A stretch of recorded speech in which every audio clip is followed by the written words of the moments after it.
You guys got to wait until the springtime, and I want everyone to send in pics.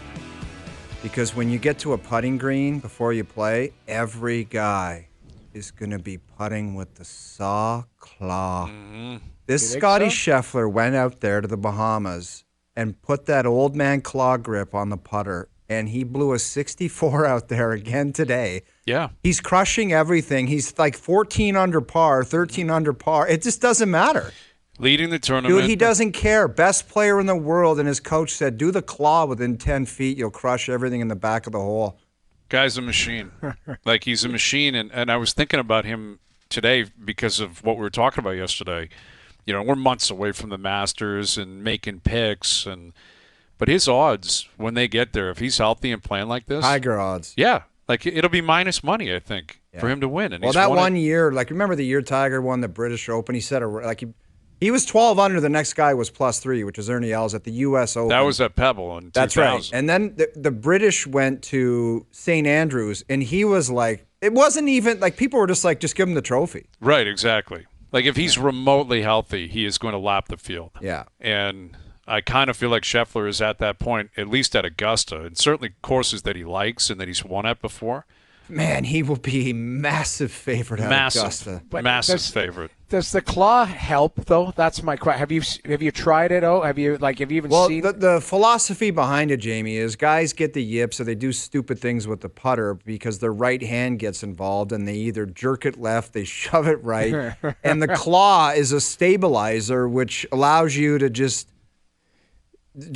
less movement, I guess. I guess that's the philosophy behind it. There's less movement in the right hand affecting the putting stroke. So it's not like, for example, the PGA wouldn't go, this is, an illegal device. No, they have done that with, like, anchored putters, like a long putter that goes into your stomach. They stop that. You're not allowed to do that.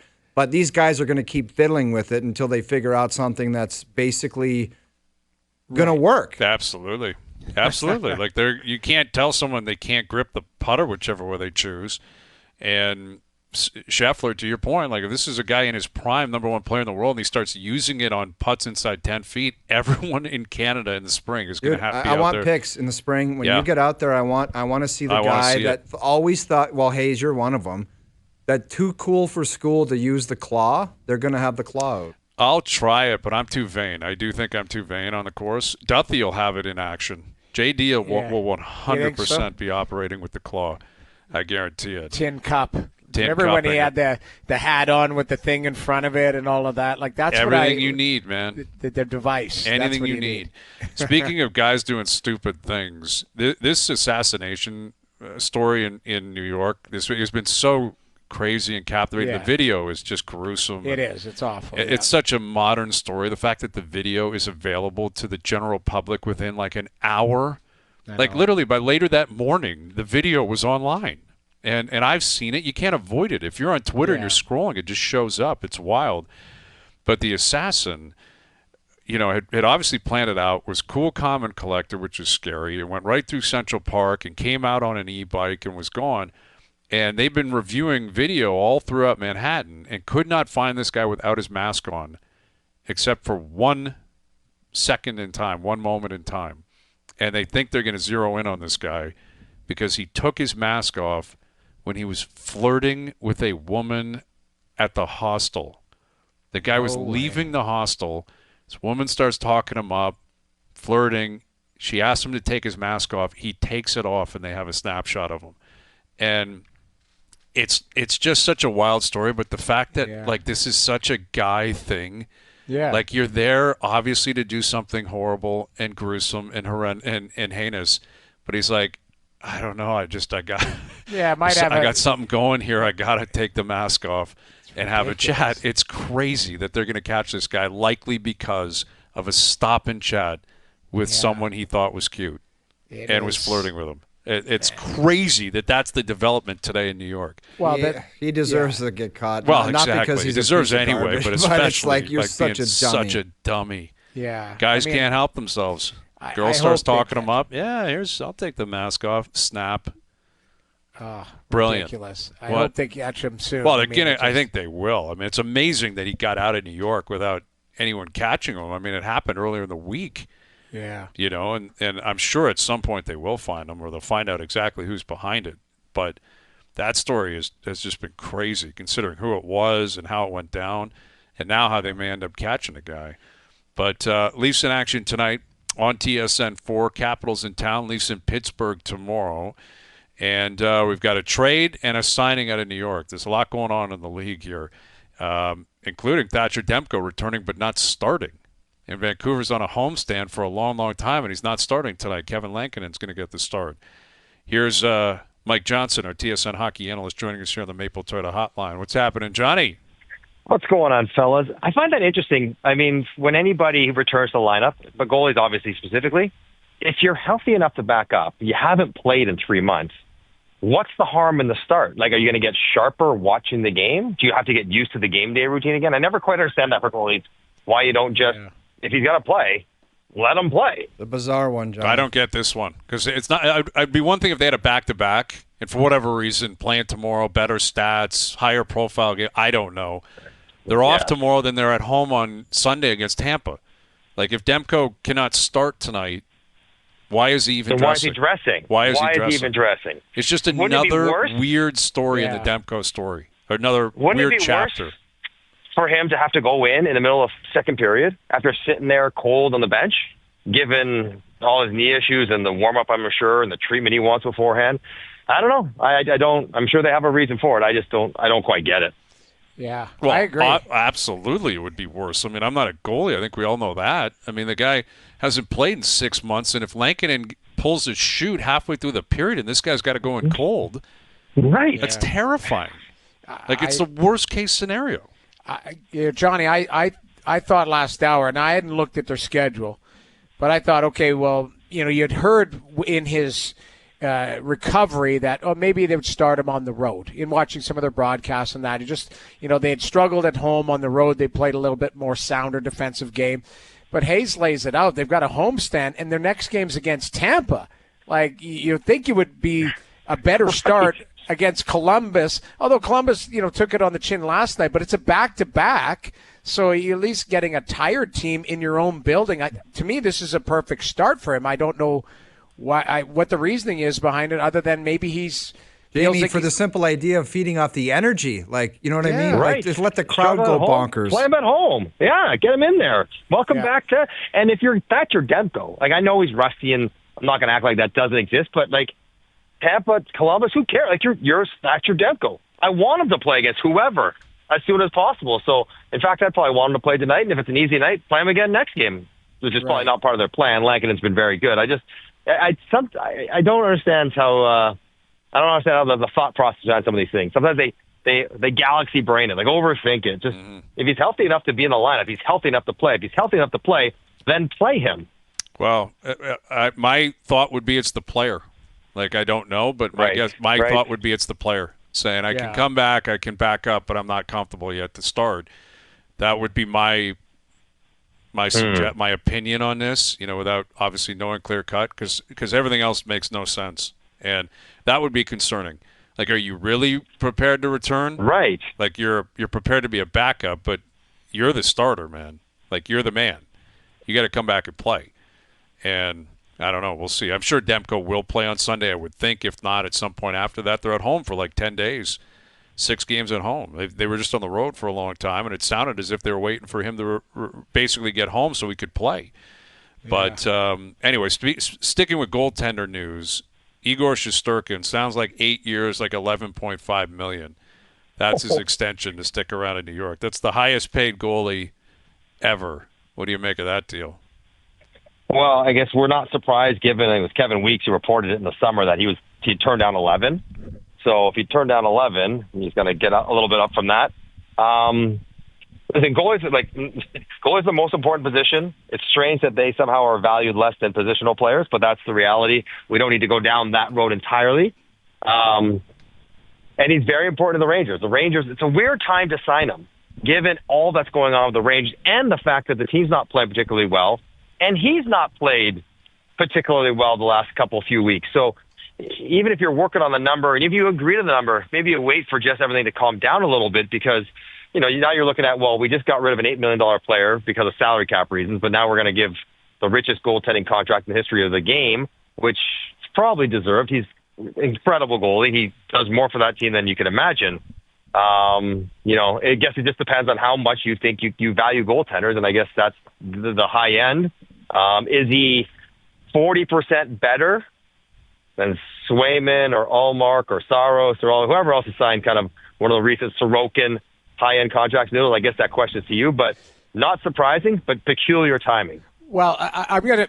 This may come off the wrong way, but like we're not throwing our arms out, like 11.5. Oh my God.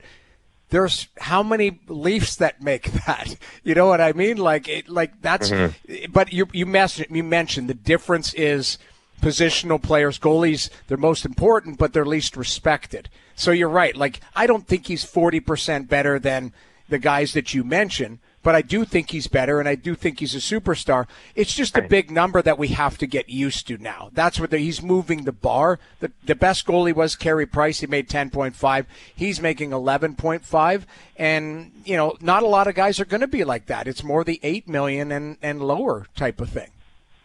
Yeah, I get Noodles. You're right. Like you just got to wrap your head around if this is going to be the new reality. But I guess the conversation begs itself. Like. Who has a greater impact on the Toronto Maple Leafs' success? Would it be Shesterkin 11.5 or William Nylander 11.5? Like, you probably would say Shesterkin, right? Mm-hmm. Just by the nature of the position.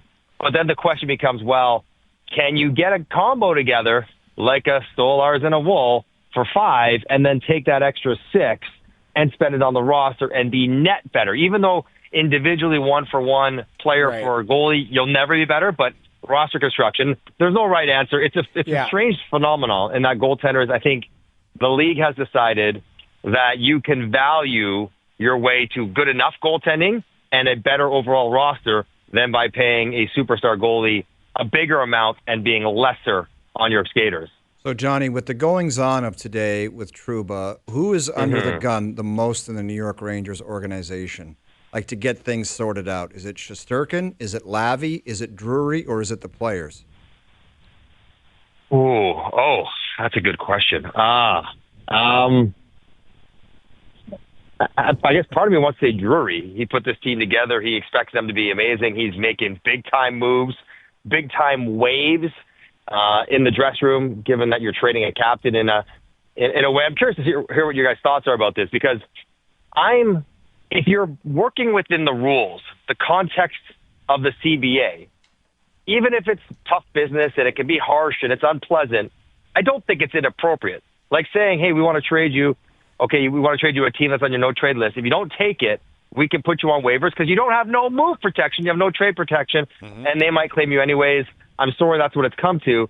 We try to work out a deal. If we can't work one out, it's going to go to waivers. We saw it with, Barclay Goodrow this summer. We saw it with Ryan McDonough when he left Tampa the first time for Nashville. It happens. It's harsh. It's tough. But I don't think it's sort of unfair to the player. But I guess, I put it on Drury, and then I put it on the players. Like, they're the ones who are going to play. They're the ones who are supposed to be way better than they've shown so far. And they got to show it now. They all would be on absolute attention given how Trouba just left the team. Well, exactly. And yes, we're only 25 games into the season, give or take, but it goes by quick. You can't, there's only so long you can play that card earlier in the year before you're just so far behind that you're just not going to get out of it. And, it's I think creeping there when it comes to the Rangers. I think the next 8 to 10 games will likely dictate whether or not they are a legit player or not. And sure, maybe they backdoor in. That doesn't mean they're going to be competitive come playoff time if they have all these warts and they just can't find a way to iron out all their issues. So you got to figure it out at some point. I give credit to Drury and the Rangers. This is kind of a Vegas play. They're not waiting. Yeah, they're like let's go, man. Let's get rocking. We have high expectations. And Johnny, the other thing too is, they've got money because Shesterkin's deal will kick in next year. Like, you've got $8 million. Like, you can go get a pretty darn good player. Like, the one guy that hasn't been talked about, and I've seen, like Keandre Miller, has he taken another step, or is he a guy that they're still trying? Exactly. I've heard that from several people in the New York area saying they expected him to be the guy that, the guy that basically along Fox, that two unbelievable defensemen. He's a guy that's regressed. So, I mean, you're weaker today, regardless of what you think of Jacob Trouba. You're weaker today on that blue line until you replace him with, somebody that is at least a quality player. And that's what would be fascinating. What's next for Chris Drury? Yeah, they're not done by any stretch. They're not sitting on $8 million to save money. They're going to go and spend it right away. They probably have several targets in mind. But I will give Drury credit, Hayes, for this. Right? Yes, it was kind of tough and ruthless, and that's okay. But also not being swayed by the fact that they are still above 500, and they are still in the playoffs. He's calling it as it is. Yeah, we've been okay. We were 12-4, whatever, 12-5. Now we're 12-10, whatever the record is.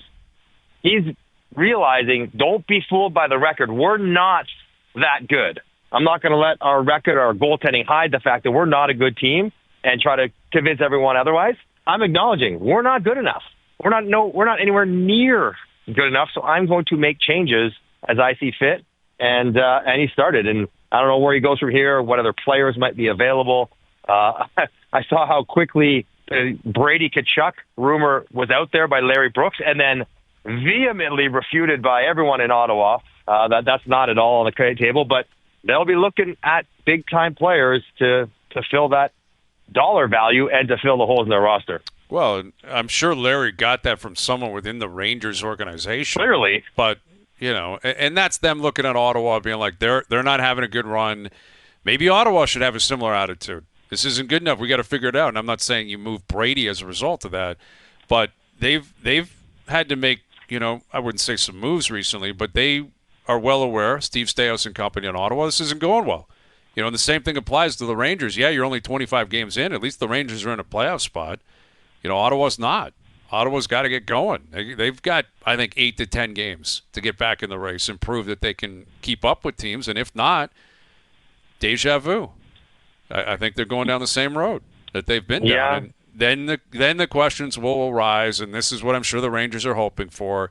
Tkachuk gets pissed off, then we start to talk about it and pry and throw it out there, trial balloon stuff.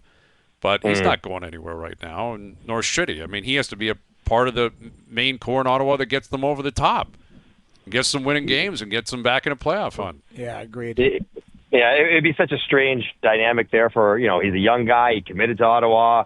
He's part of the rebuild. He's the captain. He's involved in the community, all those things to move him. And obviously every team would like to have a guy like Brady Tkachuk on it. It's funny, though, like how typically it's a sort of Rangers or maybe Homer market that Jacob Trouba was both so bad that we need to waive him because there are no takers in the league, but also good enough that maybe we could trade him for Brady Tkachuk. Like, it's just, absurd. But that's absurd. That's jackasses talking. That's not anybody. Well, I mean, Larry Brooks threw out that Trouba might be part of the Tkachuk deal, not one for one, but so, again, that's garbage reporting. I'm sorry, saying this is going to be a whopper of a deal. You're like, okay, Vakinen coming back, who's a former first rounder or a first rounder from Boston. He was part of that trio of first rounders, was he not? No, he wasn't that he's year. 25. He's not. No, he wasn't. No. You're talking about the year where they took the DeBrusque. Sedition and DeBrusque. Oh, my God, yeah. Moral sedition and DeBrusque. Yeah, he's 25. Like, it's not like he's, this young kid. Like, they had to throw that contract in to come back the other way. But to me, like, you're right. Like, well, we're talking about waiving him. Oh, but let's just trade for a 25-year-old right. guy who can score 30 to 40 goals and gets 100 or 100 penalty minutes. Like, it's ridiculous. Like, to me, that's – Hayes, you said trial balloon. I don't think so. I just think that's maybe wishful thinking. Well, that's probably the way to put it, but it's also an arrogant viewpoint. New York Rangers, we're the Rangers, we're New York. Brady's American. He's never made the playoffs. Of course, he'd want out, and he'd want to come here. That's what the attitude is. That's a great point. That's a great. That's the attitude. Doesn't mean it's true, but. I think they're hoping that he gets that somehow he gets frustrated with Ottawa or longs for America like Matthew did or whatever the reason why he went to Florida. Exactly. But that's not the case for Brady. He just had a kid. He's like totally entrenched in Ottawa. Loves it there. He's not at that point in his career at all. Leafs Capitals tonight on TSN 4. You've got the call, Johnny, and Auston Matthews. Let me pose something that we threw out, I think, yesterday. Maybe we had a bit of a different component to it. Oh boy. But, Mystic Mike, right? You got to make some picks every once in a while. I know. More likely to happen, Mystic Mike. Auston Matthews wins the Rocket, or Mitch Marner wins the Art Ross. More likely that Mitch Marner wins the Art Ross. I mean, he's if the top scorer, it's gonna be hard because McDavid's gonna get 125, but he's just around it. Sam Reinhart's gonna score 59 goals again. What is he at? 18, 19? He's at 19. Him and Draisaitl are at 19.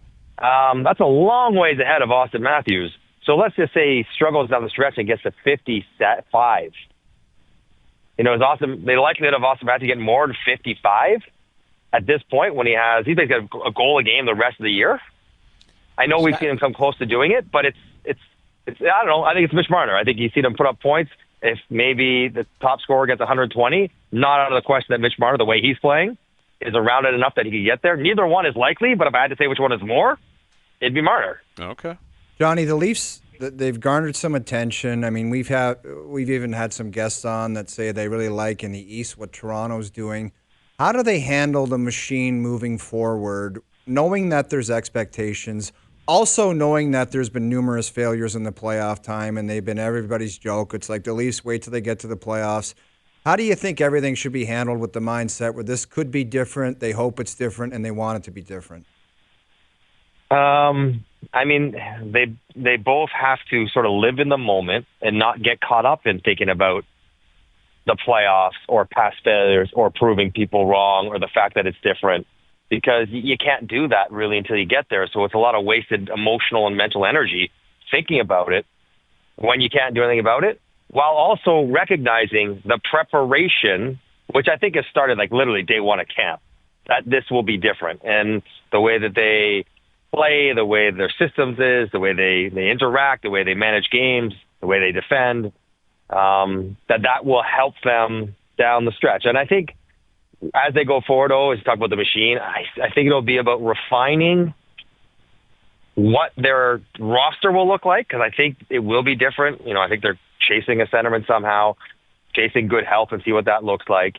And then still, it's crazy to say, but we said it many times, the biggest thing holding the Leafs back in the playoffs has always been offense, not defense and not goaltending. And their weakest part of this game this year is offense. I think when you connect the offense to the players who we marvel at day after day in the regular season, that's connected to the offense. Let's be real. 100%. But what I'm saying is like the focus will be getting those great players that we marvel at playing in this system and being more productive.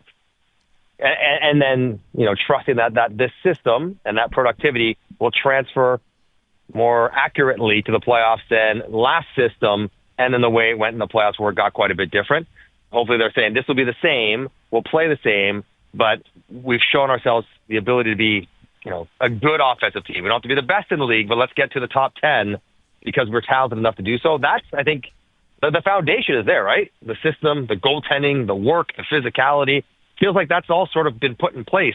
Now it's like, how do we maximize our roster playing this way to create enough offense while not sacrificing any of the stuff we worked on up to this point?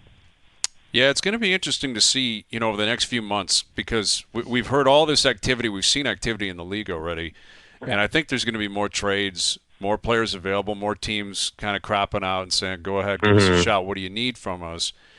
Whether or not they attack like someone specifically offensive or someone that needs to fit more of a mold that is, big and bruising and physical. Like, I'm curious how which one they feel they're closer to in terms of playoff performances and having playoff success. Being a team that can pop offensively like you talked about, which has been lacking in the biggest moments, yet that's where all your investment is in these superstar players who have offensive ability. Or would they look at what they've built and what they've seen through 25 games and say, we still need to add a little more toughness, maybe a little more size, a little more defensive prowess? What do you think is more likely to happen? Or which attack would you think would be more likely to see come to fruition? I think without being too greedy, they're going to try to do both. I don't think it would be wise to go, let's go get a guy who's all offense and try to plug him into this different sort of team we're creating. Don't know if that's a good idea. But at the same time, don't go down the road of, let's just go get a big physical bruiser who can't score. That's not going to help you either. Like, go get Ryan O'Reilly again. Like, that's, not him specifically, or maybe him specifically. Who knows? Maybe. Yeah, right. But like somebody like that who can do both, and yeah, you got to pay a pretty penny to get it, but he doesn't have to be an Art Ross winner, but he has to be a good, consistent scorer who can also play physical, play heavy, defend. Hopefully has had some success in the playoffs before in his career and can slide in and do what Ryan O'Reilly did, that exact kind of player. That's, I think, who they should go after. And that's what I think they will go after. Yeah. I mean, that's the thing. When you look at it, and every roster needs tweaking. Every roster needs, a wish list. But, Johnny, I mean, that's what you're saying. You think it's down the middle, somebody who can play up and down type of thing and score. But the challenge is, right, who's out there and what are you willing to pay for that player? And would you trade for it? I'll be honest, this is the one thing. Every time there's a trade, I know Hayes loves this too, because it's like, get your juices going to improve the teams that you watch or the teams that you think could get to that next level. Now, if you're tree living, the guys you're looking at, are you proactive? Would you rather have that guy a lot longer, or are you waiting till the deadline and you're accruing cap, maybe giving Fraser Minton more time, that type of stuff, because you like what's going on right now on your roster? Well, there's no urgency, obviously, given how well they're playing. You'd like to do it as early as you can, as early as you can afford to. And that has as much to do with the cap as anything else. Because if everyone gets healthy, then bringing on a guy who makes a decent salary is going to be tricky. So, you have to manage who gets hurt and what their LTIR looks at the time. Bringing another team, half the salary, all that different stuff you can do. But I think ideally, earlier the better, to get him used to what's going on, but no rush. I mean, this is obviously, you got to wait, see exactly how things play out. You want to see Fraser Minton, who's gotten off to a nice start. He needs to show, more for longer before you're like, okay, that's not an issue. We don't need Ryan O'Reilly because we have Fraser Minton. I don't think he's done as good as he's been. And there's nothing not to like about a positive start to his career. I'm not trying to, but if they're going to win a cup right now, he's got quite a bit more to show to say, we don't need to upgrade on our third line center position because we got a guy who's played 40 games. Could he play fourth line in the playoffs? Can he kill penalties? I don't even know how good he is at killing penalties. I don't know. Feels like he's around 50% in the faceoffs. I know that, which is important. But I think fourth line, you want a guy who, who can be heavy and you're comfortable in late game situations, or if you're defending a lead that he can slide and play on the wing, or you got cut out there and icing, it's not a problem. He could, absolutely. David Kampf will have to push and be good to make sure that that's his spot when he gets back. It's not out of the question because he is so responsible. It's more, he's diligent and he's serious and he's got the mentality to embrace that kind of role.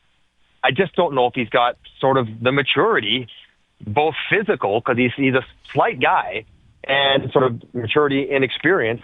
You would trust him to handle that solely. Maybe as an option, depending on how things goes, but not as the only option.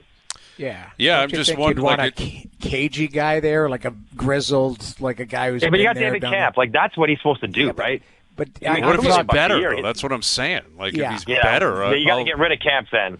Yeah. And again, like, I'm spending my assets not to upgrade Kampf, but to upgrade the guy above Kampf. Sure, we want to upgrade everywhere. Let's be honest. Like, everyone can get better everywhere. But you only have so much money and so many assets to trade, and I'm not fiddling with the fourth line when I need to worry about the third line. Mm-hmm. Right? So I'll worry about, the guys in the fourth line are good enough before, I try to chase the other guys before we get there. Valid, and I think that's what the attack will be, third line center, it feels like. But let's say they get that, whoever that player happens to be, and you still get to game one of the playoffs, and you're like, Minton's better than Kampf right now. Or better than Holmberg. Then play him. Yeah.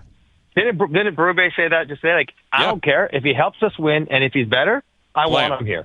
That's such a coach's mentality, and it should be.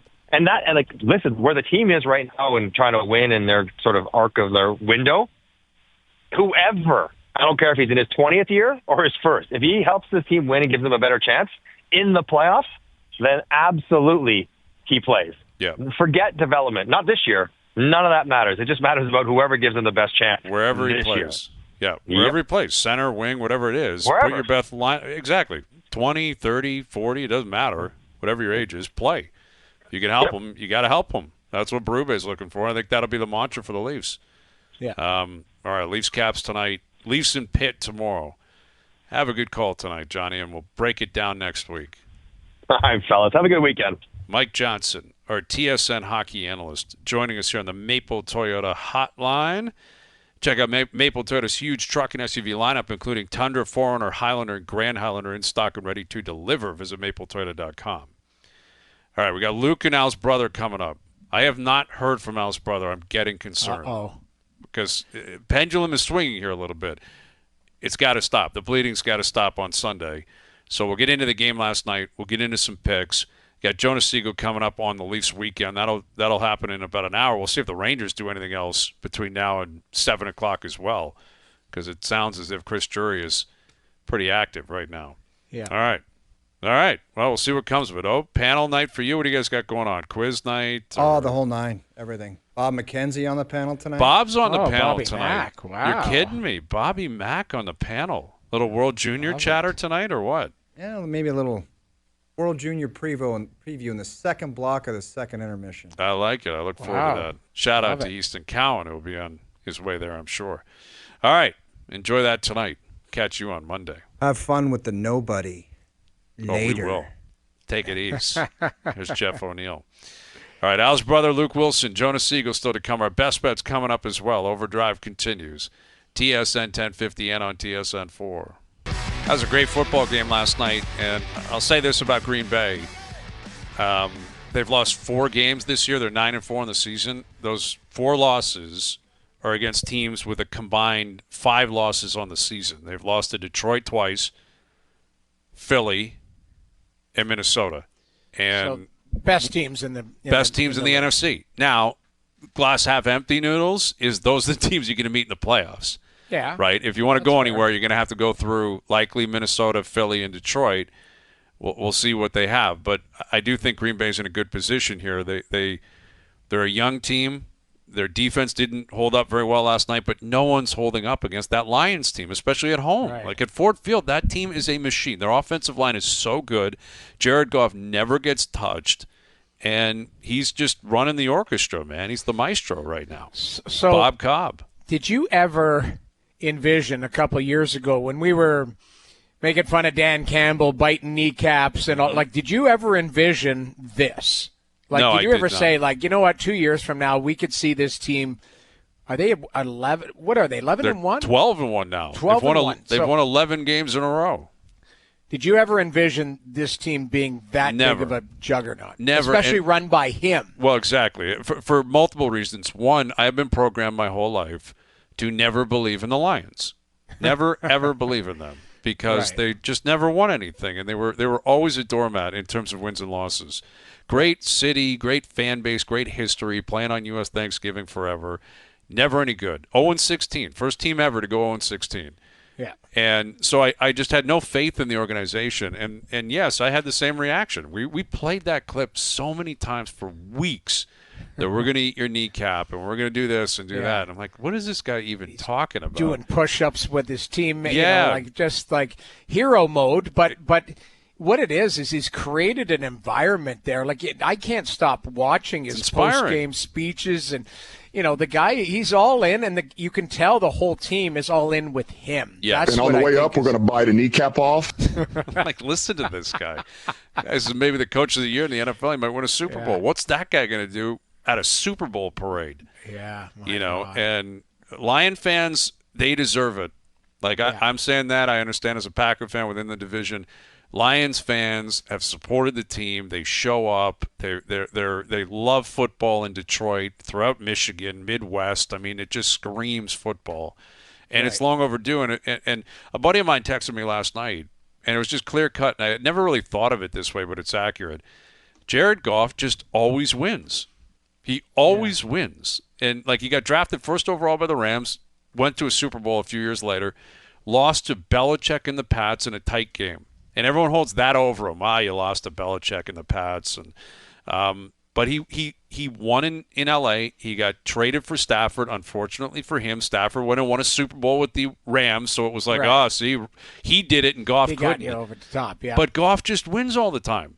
That's probably the bigger thing has been the connection of Goff with Campbell. Like, Campbell has been huge. His coordinators are really good. They got a good GM there. They built a great offensive line. They're tough. But Jared Goff is in the zone. And if you give him time, he's remarkably efficient. So, full credit to the whole organization. And it's going to be tough. Going through Ford Field, if they end up with that top seed, Philly, Minnesota, Detroit, or Green Bay, whoever it is, it's going to be really tough to beat them there. Yeah. Really tough. But they are a juggernaut. Yeah, now, are. Getting back to Goff, like, does he win in the playoffs? Is he a guy that his game changes? You know what I mean? When the dance arrives, or is he just unfortunately run up against bigger juggernauts? That's the bigger question. teams. Right. That's the question. Will teams realize you got to score like 35 points on this guy? You got to put up numbers. And Jordan Love, can he do that? Jalen Hurts, can he do that? You get to a Super Bowl, he's going to be up against formidable competition. If it's the Bills, the Chiefs, the Ravens, if it's Mahomes, Allen, or Lamar, those three are going to be able to keep up with you, I think.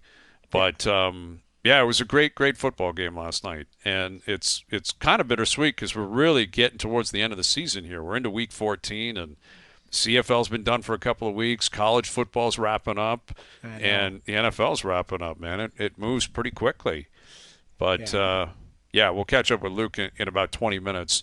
Al's brother will be a part of the program. I just spoke with him. I want people to know, supporters, Hayes and Bro supporters, he and I have connected. We're seeing the board very well. We're on the same page for the game tonight. Well, did Luke and the other guy talk? I don't think so. I don't know what who knows what he's doing. He's got panel work. Bob McKenzie's there. He's completely out of sorts.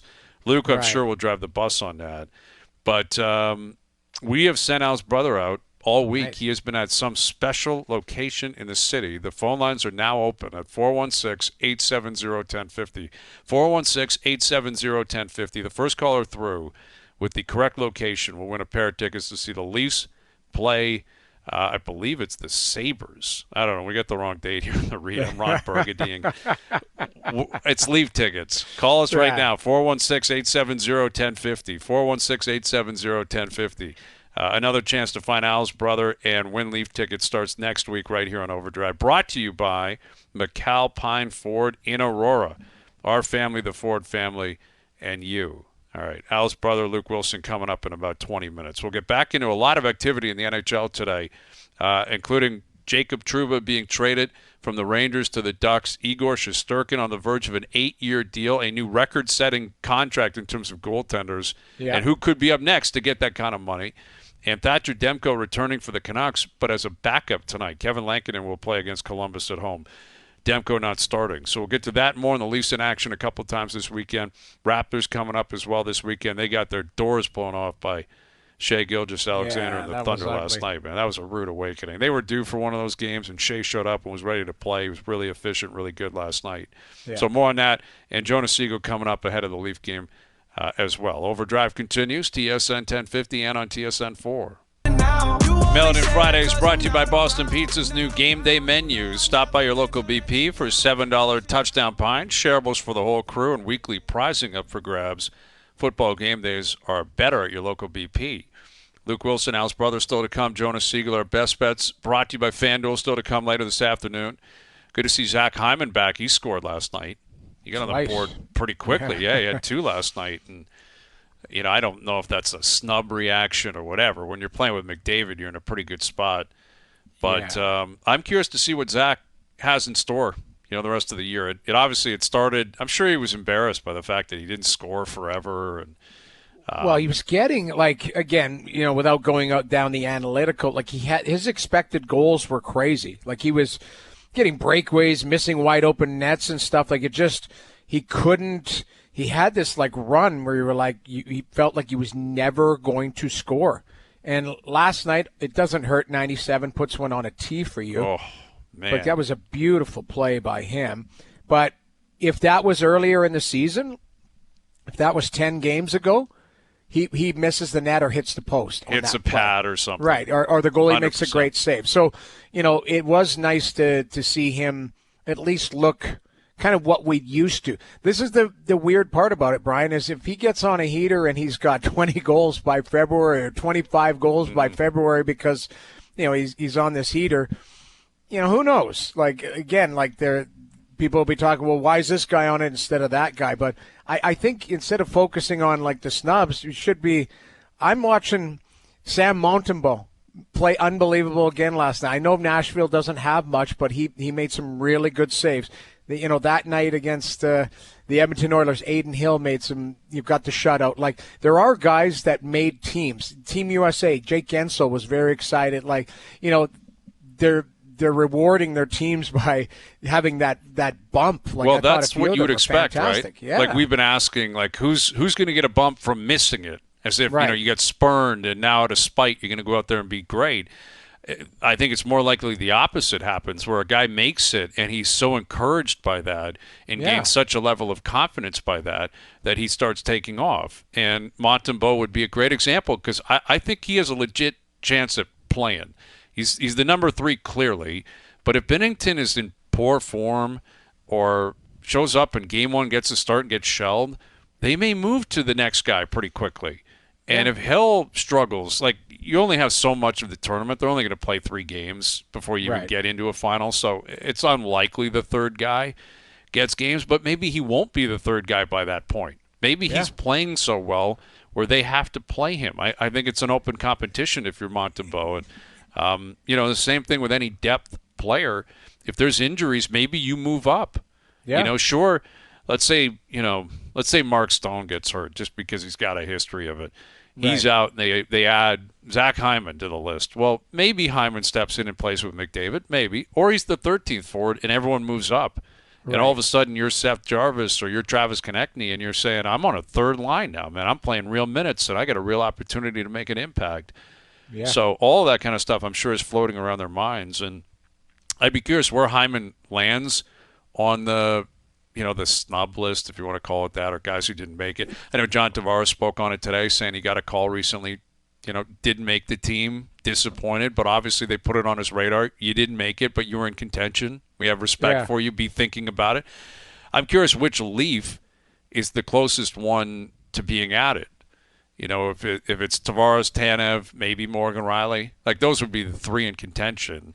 Yeah, I would say it's probably Tanev, personally. I was going to say Tanev or Rielly, depending on, let's be honest, like, again, tracking everything, and I don't want to put bad scenarios on any plate, but if Josh Morrissey comes up with an injury, a left-handed shot, guy who advances, that's where Morgan Rielly, I think, would fall in. It depends on who, this situation. Right. You mentioned, if there's an injury to Mark Stone, they could go, Seth Jarvis can play there, but, so could Zach Hyman, or so could, player X that we were talking about. I think it's more situational as to you're going to move guys up, but who you're looking for. You're right. Chris Tanev could get the call, but it could be easily Morgan Rielly or other players. Let's not forget there's like a lot of good other players out there. There'd be a bunch of guys that would be on the radar, of course. Leaf focused, I think Tavares up front, I don't know. I don't know how far down the list I'm not sure he either. is. I'm not sure either because, again, there's an emphasis on youth. I think we talked about it yesterday.